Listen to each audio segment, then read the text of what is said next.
Blaz KURNIK is the head of climate change impacts and adaptation at the European Environment Agency. You track all the data. You give all the data to policy making and decision making folks. What is currently missing in terms of adaptation strategies and implementation, and how do you bridge the gap? I think we have in Europe a wealth of a lot of data, a lot of information, and we can use this data information for the informed decision making.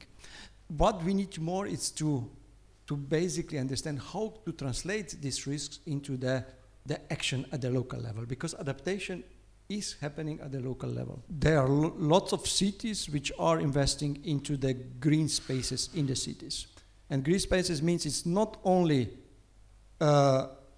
improving the parks, it's actually bringing a lot of added value towards well-being and health of the society. There is some numbers by now. For example, for Germany, we have estimates that depending on the pace of climate change and also depending on the effort level yet you dedicate towards adaptation, you could reduce the harm done by climate change by half or even way more. If you actually kind of surrender in the sense that you acknowledge that you have to adapt, you're not devoting as much attention towards reducing emissions. And I think by now, we're beyond that. So we know we have to do both. What role do you, as an industry, play in trying to convince companies, citizens that adaptation is the way forward before it becomes too expensive? So we see that climate change is happening, which is resulting in increasing the intensity and severity and frequency of events. It is true that we are failing to adapt properly. We are still building in areas which are risky. We are still building in the wrong way. So we are also very clearly not doing what is necessary.